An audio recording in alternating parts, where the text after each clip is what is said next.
Halo, jumpa lagi di channel Feven Chemistry. Di video kali ini saya mau bahas pembahasan soal asesmen kompetensi minimum atau AKM, materi sifat koligatif larutan, materi kimia kelas 12 semester 2. Ada 3 soal saja yang mau saya bahas ya. Langsung aja saya mulai. Oke, jadi untuk menjawab soal 1, 2, 3-nya kita diberikan ini ya. Ada komposisi air laut, ada diagram ya. Nah, jadi air laut itu kan merupakan larutan dari berbagai zat. Kandungan utamanya berupa NaCl dan beberapa senyawa lainnya. Berikut disajikan diagram komposisi air laut secara umum. Jadi diambillah 1 kg air laut. Di dalamnya ada air 965,6 gram atau 53,6 mol. Sisanya zat terlarut sebanyak 34,4 gram. Nah, zat terlarutnya dibongkar lagi. Ini ada klorida, natrium, sulfat, magnesium, bikarbonat, kalsium, kalium, dan zat lainnya. Nah, jadi dari data komposisi air laut ini, kita diminta untuk jawab soal-soalnya. Nah, ke soal nomor 1, berilah tanda centang pada kolom benar jika pernyataan benar dan pada kolom salah jika pernyataan salah. Yang nomor 1 ada 5 ya, 5 poin ya. Nomor 1, fraksi mol terbesar dari zat terlarut di dalam air laut adalah ion klorida. Kalau kita lihat di sini, komposisi utamanya kan adalah klorida dengan natrium ya. Tapi kloridanya lebih gede nih. Ya. Nilainya nomor 1 ya, 0,53 mol. Kalau molnya tergede pasti fraksi molnya juga paling besar lah ya. Maka pasti pernyataan 1 yang benar. Nah, untuk nomor 2, apabila tekanan uap jenuh air pada 20 derajat Celcius adalah 17 mmHg, maka tekanan uap di atas permukaan air laut lebih besar maksudnya ya dari 17 mmHg. Kalau sifat koligatif tekanan uap berarti judulnya adalah penurunan tekanan uap larutan. Nah, air laut itu kan larutan. Jadi, tekanan uapnya lebih kecil daripada tekanan uap pelarutnya. Jadi, pelarut di atas, larutan di bawah, lebih rendah. Judulnya juga penurunan. Jadi, bukan lebih, tapi kurang dari ya. Sini dia masuknya. Nah, untuk nomor 3, poin 3, oleh karena adanya zat terlarut di dalam air laut, maka pada tekanan 1 atm, titik didih air laut lebih dari 100 derajat Celcius. Kalau sifat koligatif tentang didih kan judulnya adalah kenaikan titik didih larutan ya. Jadi berkebalikan dengan tekanan uap. Jadi larutan titik didihnya lebih tinggi daripada pelarut.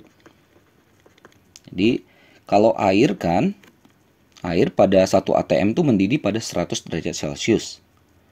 Tapi karena ini air laut ada zat terlarutnya, jadi itu zat terlarut itu menghambat supaya terjadi penguapan gitu ya. Makanya mendidihnya lebih tinggi suhunya. Ya, bukan 100 tapi lebih dari 100. Berarti ini benar. Nomor 4, dengan asumsi massa jenis air 1 gram per mili, oke. Maka konsentrasi ion klorida dalam air laut adalah 0,53 molar. 4 ya.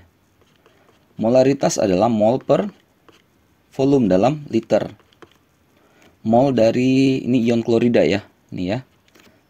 0,53 mol dibagi larutannya adalah 1 kg air laut. 1 kg sama dengan berarti 1 liter ya asumsinya ya. Atau 1 gram sama dengan 1 mili. Berarti tetap nih 1 liter. Ya, karena massa jenisnya 1 gram per mili. 1 gram per mili bisa sama dengan 1 kg per liter. Artinya 1 kg sama dengan 1 liter. Berarti ini 0,55 mol per liter. Mol per liter itu sama dengan molaritas ya. Jadi 0,53 M. Benar ini. Nomor yang kelima, apabila zat lain dalam air laut diabaikan, nah berarti fokus ke NaCl saja ya, maka jumlah partikel zat terlarut dalam setiap kilogram air laut adalah 1,092 mol.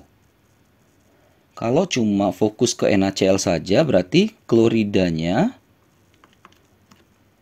0,53 mol, si Na plusnya 0,46 mol. Jadi jumlah partikelnya adalah 0,99 mol, bukan 1,092. Berarti di sini nih, salah ya. Oke, mudah-mudahan tepat ya 1 sampai 5-nya, poin 1 sampai 5-nya untuk soal nomor 1. Kita bisa lanjut ke soal nomor 2. Oke, datanya masih sama ya. Berdasarkan bacaan tersebut, jawablah soal nomor 2 dan 3 dengan memilih satu jawaban yang benar. Oke, nomor 2 dengan mengabaikan jumlah zat lain. Berarti fokus ke NaCl lagi nih ya. Kf air adalah 1,8. Oke, maka air laut akan membeku pada suhu sekitar berapa derajat Celcius? Air itu kan 0 derajat Celcius. Berarti air laut udah pasti minus. Pasti jawabannya antara D dan E. Logiknya kan begitu. Nah, kalau kita masukkan rumus delta TF, beku ya, freeze, Kf kali M molalitasnya. Nah, molalitas itu adalah mol zat terlarut dalam kilogram pelarut. Oke. Nah, zat terlarutnya di sini ada 2. Oh, saya taruh sini aja.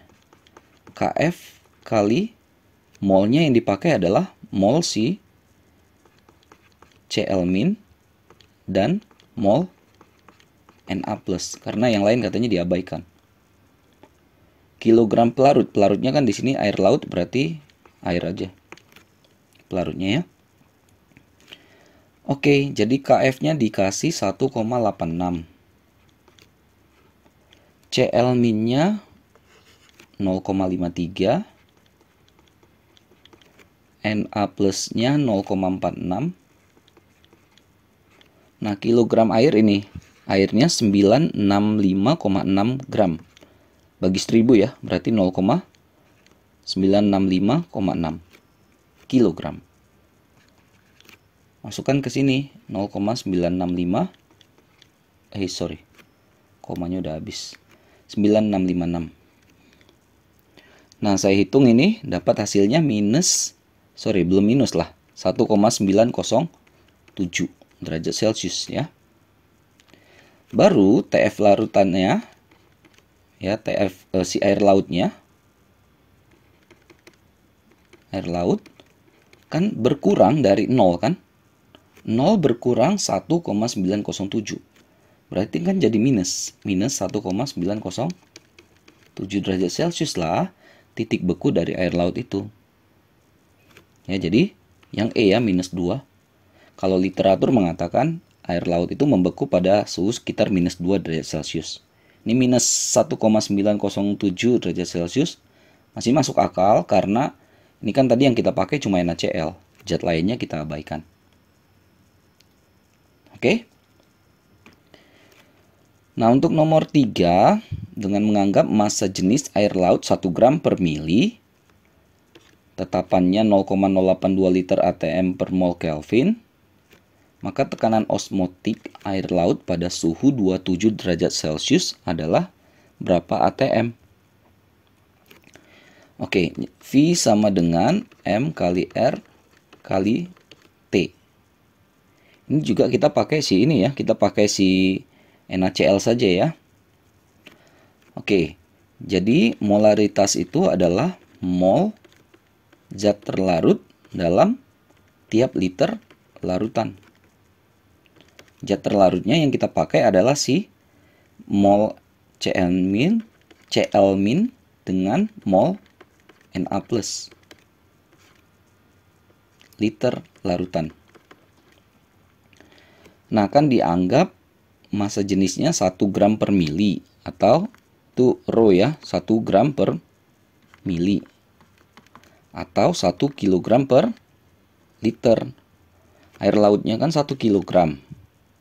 Jadi 1 kilogram ya berapa liter ya? Pasti 1 liter juga ya kan? 1 kali 1. Ya, jadi 1 kilogram air laut itu sebanding dengan 1 liter larutan air laut itu. Oke, masukkan ke sini.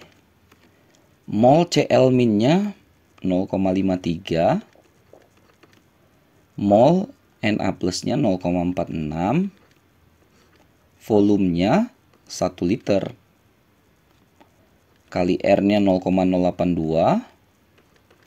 Dan kali T-nya harus dalam Kelvin ya. Jadi T-nya 27 tambah 273. 300 Kelvin ya.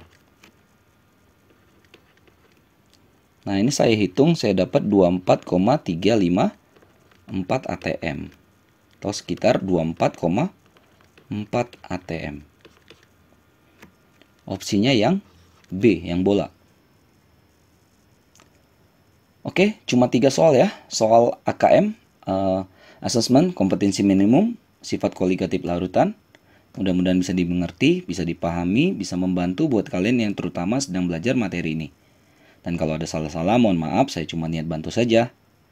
Dan jangan lupa ya, cek terus, update terus video-video terbaru lainnya di channel Five Chemistry ini. Sampai jumpa dan bye-bye.